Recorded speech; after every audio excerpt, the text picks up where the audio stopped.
friends, welcome back to the channel. So today it's just me, KONGE'S. My husband today will not be on this video. We're starting a new series, guys. So we're starting a 5-minute series. So basically, if you've got anything you want to know about property, relationship or finance, we're hoping to get it covered in these 5-minute series. So to kickstart this 5-minute series, we're doing one within the property section, and it's going to be how to save for your first home. Myself and my husband purchased the home that we're in about 3 years ago, so we've been through this process of saving, getting disciplined and so forth. So I'm going to break this down into 4 things to consider. First one is basically you need to figure out how much you need. So essentially, I'm going to assume on this video that you've already done your affordability calculations and you know what you can afford. So let's assume you can afford a £200,000 house. So essentially, the best way I think to do is work it backwards. So once you know, okay, I'm purchasing a £200,000 house, and let's assume you're doing the standard 10% deposit. Okay, so that's £20,000 that you need to raise. So you need to just work that backwards then. So when do you want to purchase a house? Say it was in 24 months. So you then say, okay, £20,000 divided by 24 months will be about £833 and 34 pence. So you say, okay, then I'm going to be saving that. So then you know the amount that you need to save, and then you can start from that point. Well, let's say in this example, £834 is just not practical for you. Then you then have to think, okay, could I save over a long period of time? So instead of dividing it by 24 months, you're going to save perhaps over 3 years. So the second thing is where you're getting that money from, like that you're saving. One really good way is your income. So if you have a steady income every month, then use that money to save.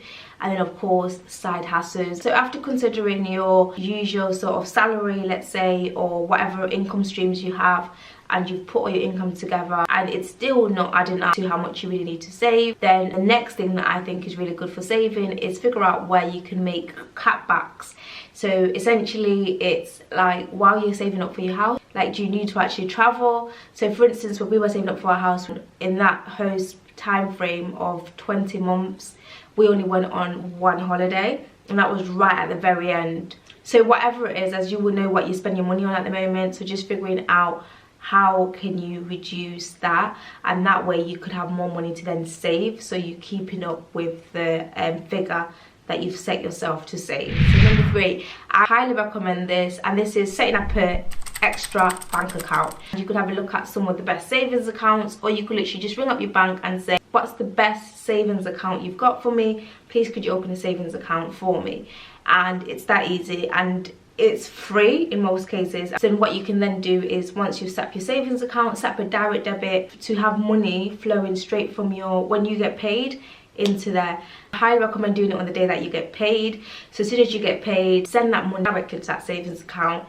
And then also, if you get paid on different days, so say your side hustle, you get paid on the 4th, do another one for the 4th. But if your main work pays you on the last day of the month, you know, you have that one set up for the last day of the month. But basically, just set up as many direct debits as you need to that savings account, but that you know that you can maintain. I mean, it takes the pressure of you having to work that out and do that, and it's just literally gone. As soon as you get paid, it's gone into that account, ready for when you need it. Finally, the final point I'm going to make is discipline. So once you've set out, as I said in those 3 points, you've set out how much you need to save and how much a month you're going to save, which income streams it's coming from, you've set up your direct debits to go into that.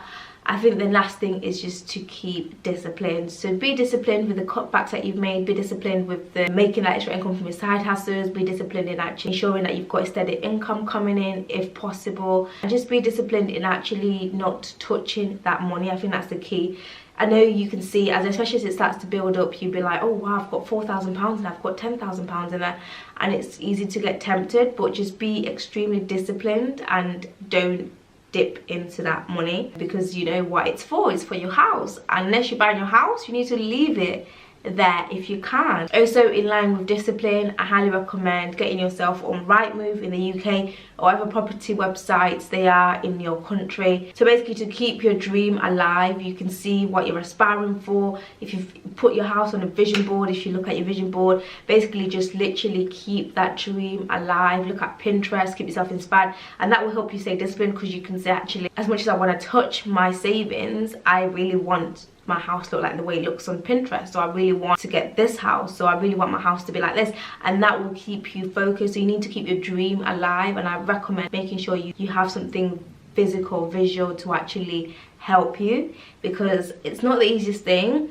but you can definitely do it. Like, if I've done it, we've done it, you can definitely do it. So yeah, that is basically the end of this video. This video is slightly longer than 5 minutes because I'm introducing the whole series. So what I would like to talk about right now is just to basically, if you have a question, as you can see, this question came from somebody on Instagram, comment below and we'll do a 5-minute video for you. We can keep it as interactive as possible. So if some of the videos will just be me, and some of them it will just be Tunde, and some of them will be both of us. And I'm sure people that followed me on my channel previously, KONGE'S, you will know that I'm well into these videos. I love videos like this. So I'm gonna really love this series. I can just see it, I can tell. And if they're ever a little bit over 5 minutes, please forgive me in advance. I will make sure I add them to 5 minutes. But if they're like 5 minutes 40 seconds, can you let me off? Can you let us off? But anyway, so yeah, like, and also what would really mean the world to us if you could thumbs up this video, because then that shows us that you actually like this content. And yeah, so thank you so much for watching, and just also for our like OG subscribers, for people that have been subscribed to us for a while and have subscribed for travel content or vlogs or things of that sort. We're not stopping that on this channel, but we're just putting it at a pause because obviously with coronavirus, as you can understand, we can't be traveling at the moment or filming vlogs out and about.